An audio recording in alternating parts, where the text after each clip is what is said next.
Okay, I think this video is live now. I just wanted to really show my appreciation for the young girls from the England team who've just lifted the Women's UEFA Cup for England for the first time. And it occurs to me that since 1966, a period over 50 years ago, the Brits have been bleating on about it's coming home, it's coming home. They've had teams with Galacticos. I mean, big names like David Beckham, Wayne Rooney, Steven Gerrard, Frank Lampard. All of those top names never got close to this. A bunch of women who most of us can't name have just brought that trophy home. And what impressed me so much that I couldn't help just smiling along and clapping for them was that all they did was just hard work. Plain, simple, ordinary, hard work. When they needed to keep the ball, they kept the ball. When they were in a scoring opportunity, they kept their heads, they didn't fluff the opportunity, and they kept going all the way to the end. See, the overwhelming takeaway is that when a person is who they really are, without reference to what somebody's telling them that they should be, they become incredibly strong. And congratulations to these girls. They have done their nation proud. Well done to all of them. Also, well done to the cosmetics companies who must be selling an incredible number of bottles of blonde hair dye. But I digress, and let's not get into fashion shaming and so on and so forth. Long story short, England, women, football, boom. You guys brought home the bacon. Now, it makes me think about myself.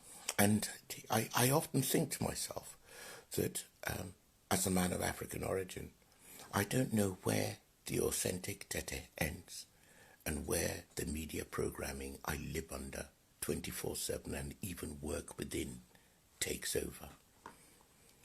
I can tell in the wider society that Britain is an incredibly brainwashed, mind-controlled society. The truth is that having been sold this pig in a poke of English particularly, but general British exceptionalism, people have been told that because they're better than everybody else, A, they deserve the best, B, they are the best, and C, they can do no wrong. And one of the things that's most sickening about little rich kids in school, I was told, is that they all rock up pretending as if they're the only children given birth to by humankind. And this is because mum and dad are constantly overinflating their worth, their identity, their quality, indeed their contribution to society, whereas in actual fact, they're probably not doing anything more than anybody else. That's the problem for Britain. We've been told in Britain that we're better than everybody else. As a result, we don't bother learning from anybody else. As a result, we feel superior. As a result, we lie about feeling superior because it's really not the best of looks. And I ask myself, that's the story in Britain. I ask myself, as an African, when I think of the wider community within which I live, I ask myself, look, what is going on in Africa? Every time the UN comes up with new strategic development goals, Africa's the first to go, rah, rah, rah, rah, rah, let's jump on board and this and that and the other. Basically, it's because there's money passing under the table for all the NGOs who are going to make these things happen, whether or not it's in the interest of Africans. Who are they being? Are they being themselves? Or are they being the cartoon puppets that are being controlled by international organizations and just as often foreign powers? I read about these ID cards, certainly in my country of origin in Ghana, and I think to myself for a moment, hang on, don't we have educated, intelligent, critical thinking people who can't see that there is a potential massive downside to the fact that the identities of every single person in the polity, say of Ghana, has been mapped and identified such that these things can be used for social monitoring, such that if one day the government in power or the foreign power that's pulling the purse strings and the development strings and the political strings in your country decide that they don't like the look of your politics, what are they going to do then? What strategies did they have in place to make sure that there's appropriate oversight of the use of this kind of data and information? Nope. Government brings it out. The middle, professional and intellectual classes roll over. Some of them are going to be making money out of the gig.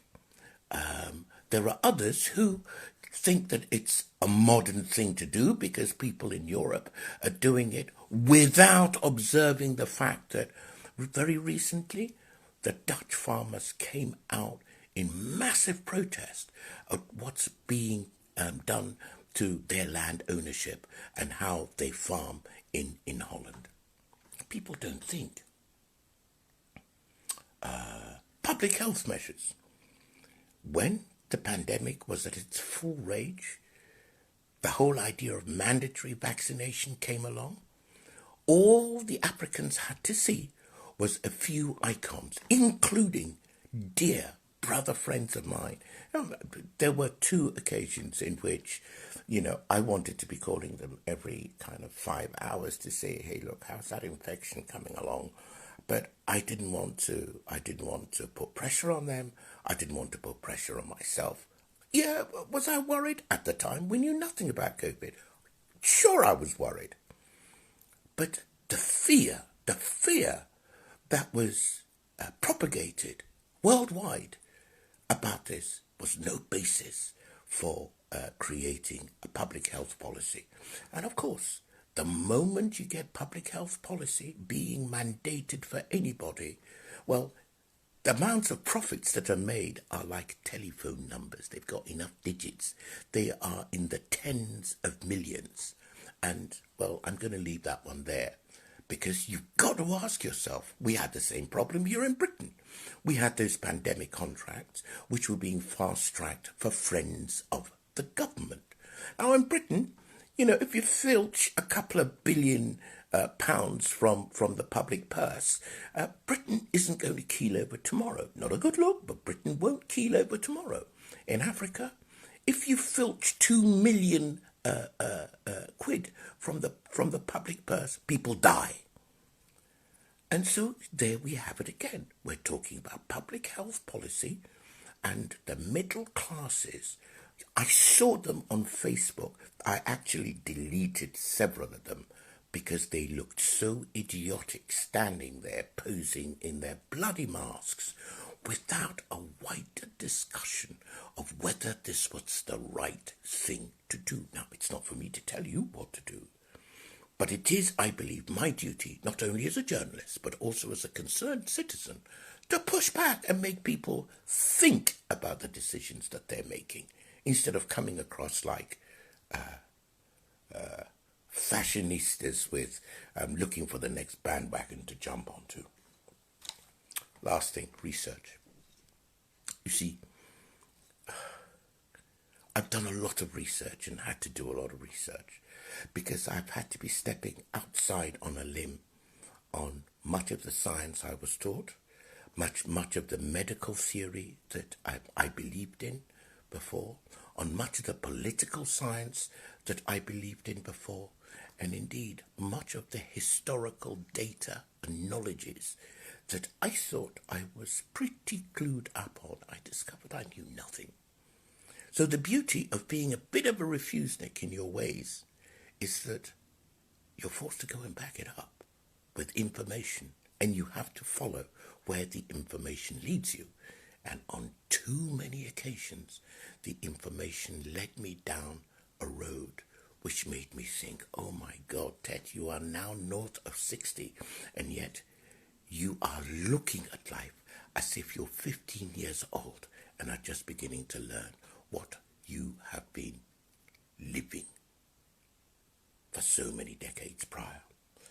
And so that's about research and us thinking and putting our heads together about what is right for us. Long story short, if there is somebody who can teach people of my continent a lesson tonight, I think it's the English girls.